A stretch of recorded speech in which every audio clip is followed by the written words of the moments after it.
test du cube japonais. En fait, c'est un test de projection mentale. D'accord? Donc, c'est un test de projection mentale qui peut être très révélateur de votre personnalité. Et en fait, il est issu de la cocologie. Ce test vous demande d'utiliser donc votre imagination. Donc, vous allez vous caler sur ma voix, en fait, d'accord, pour répondre à toutes les questions. Je vous suggère aussi de vous détendre. Vous prenez une grande inspiration, une grande expiration, d'être bien dans un endroit calme où vous ne serez pas dérangé, en fait. Et il vous suffit de suivre donc les indications et de les noter au fur et à mesure. OK? Bien, c'est parti pour le test. Imaginez-vous dans un désert infini. Tout ce que vous voyez, c'est le ciel bleu et du sable à perte de vue. Soudain, vous voyez apparaître un cube dans ce désert. Prenez le temps de bien le visualiser. Quelle est sa taille? Quelle est sa matière? Sa texture? Est-ce qu'il est transparent ou opaque? Quelle est sa couleur? Quelle est sa position par rapport au sable? Est-il posé sur le sable? Enterré dans le sable? Flotte-t-il au-dessus du sol? Si oui, à quelle distance du sol? Est-il immobile? En mouvement? Est-ce qu'il est près de vous? Loin de vous? Que pensez-vous de ce cube? Fait-il peur? Rire? Est-il agréable à regarder? Ce test doit être fait sans réfléchir. Les premières idées sont les bonnes idées. Donc notez bien, il n'y a pas de temps de réflexion à avoir. Si pour vous ça vous semble aller un peu vite, c'est qu'en fait il faut vraiment noter la première idée qui vous vient et non pas réfléchir à quoi que ce soit. Dans ce désert, il y a aussi une échelle. Prenez votre temps pour la décrire. Quelle est sa position par rapport au cube?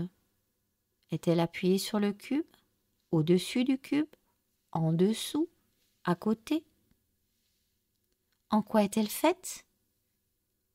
Est-elle abîmée ou neuve? Quelle est sa taille?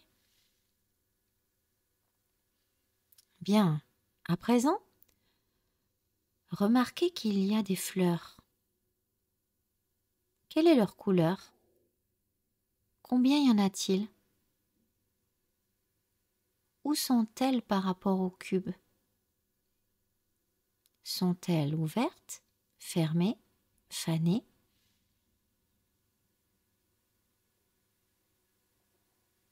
Il y a également un cheval dans ce désert.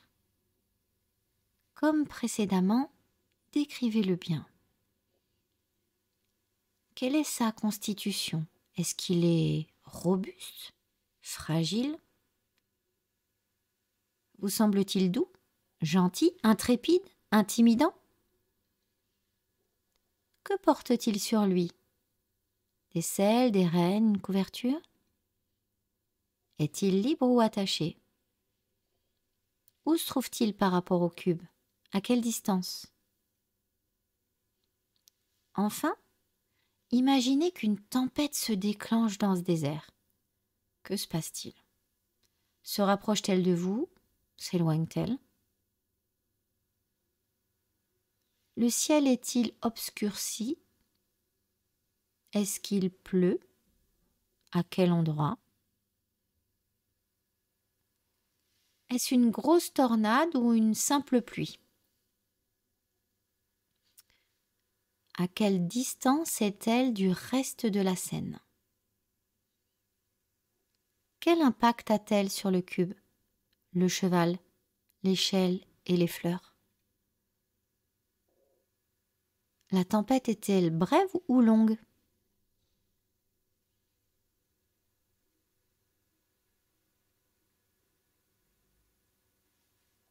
Bien. Passons maintenant à l'interprétation. Alors, le cube vous représente.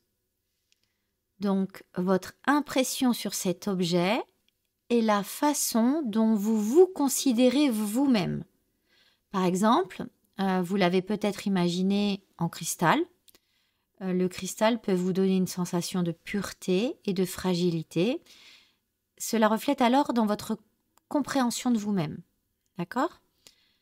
Donc, la distance à soi, donc la distance entre vous et le cube, révèle le niveau de connaissance de soi.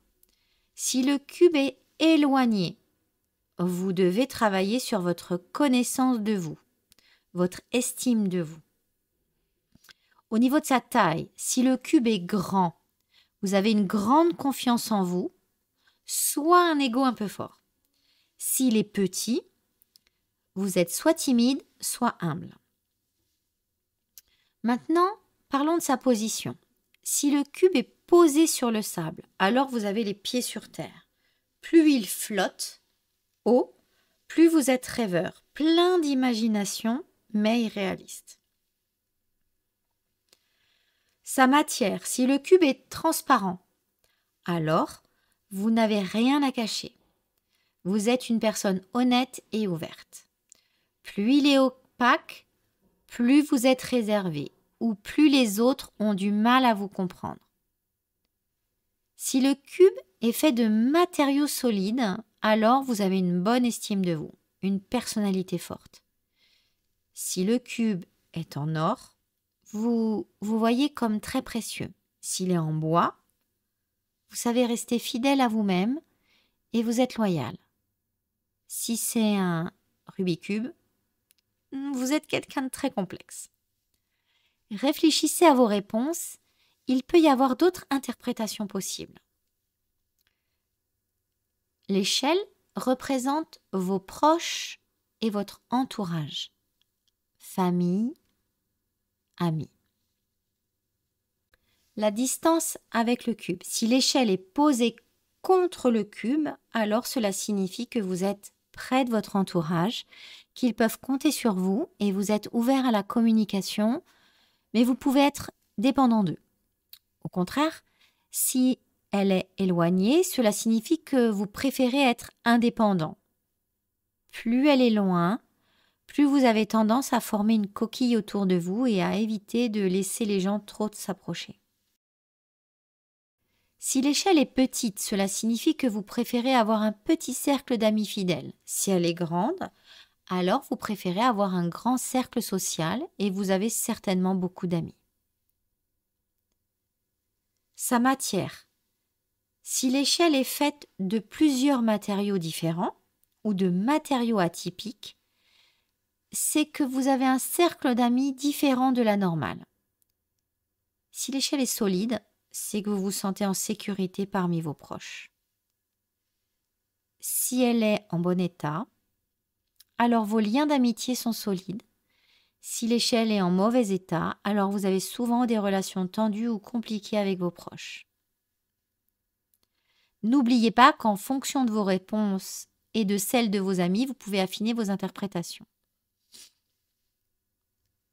Les fleurs représentent vos enfants. Les enfants que vous voudriez avoir ou les projets qui fleurissent dans votre tête, si vous n'avez pas d'enfants.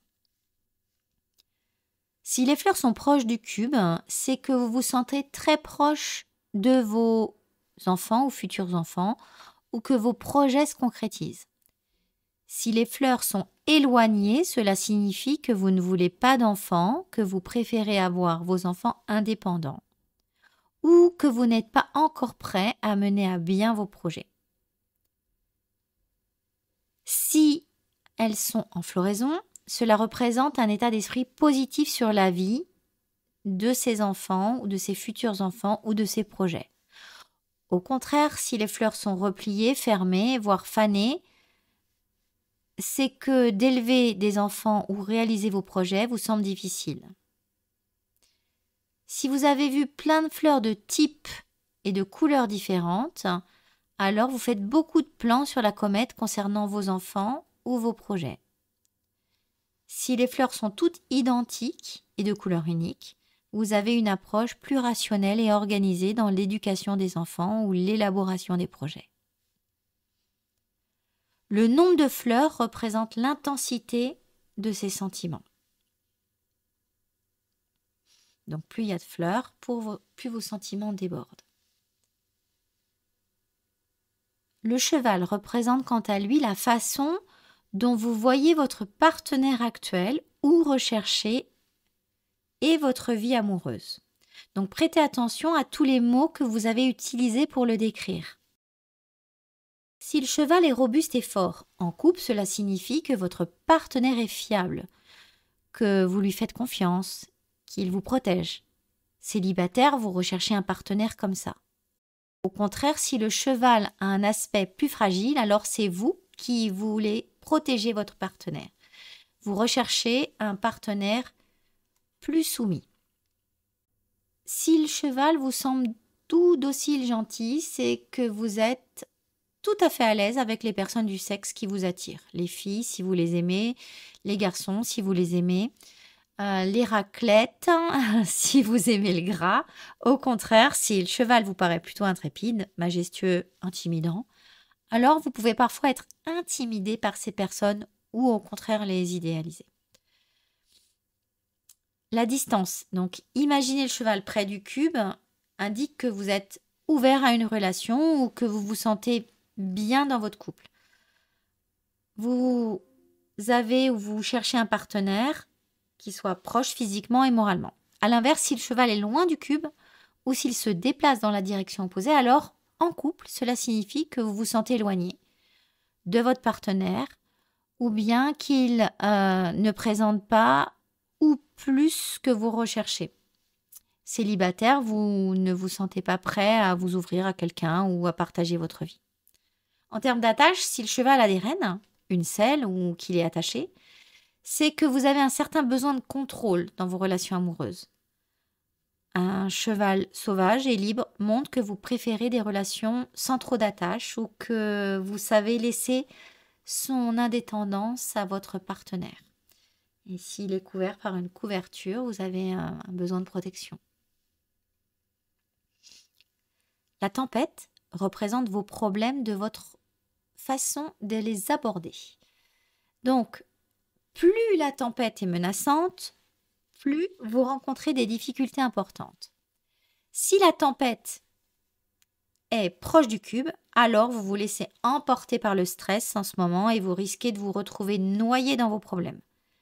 Si elle est plus éloignée, c'est que vous prenez du recul face à vos problèmes. Si la tornade est en approche, vous craignez pour l'avenir. Si la tornade s'en va au loin, recule, c'est que vous avez eu des problèmes récemment, mais vous êtes désormais en paix. Si elle est brève, il ne s'agit que de problèmes mineurs que vous pouvez résoudre. Au contraire, si elle dure longtemps, les problèmes que vous rencontrez vous gênent profondément et il serait bon de demander de l'aide. Si la tempête touche ou emporte le cube, l'échelle, le cheval ou les fleurs, cela vous indique que vos soucis ont des répercussions sur les éléments. Par exemple, si la tempête arrache les fleurs, cela signifie que vos soucis vous empêchent d'avancer dans vos projets ou dégradent vos relations avec vos enfants. Bien. Le test arrive à sa fin, les interprétations du mois arrivent à sa fin. Alors, que pensez-vous de ces résultats ? Est-ce que vous avez découvert des choses sur vous-même ou sur vos amis ? N'hésitez pas à partager. Ce sera une bonne occasion de comparer avec les autres et vous rendre compte de ce qui se passe dans la tête de vos proches. Qui sait, ça pourrait même lancer un débat.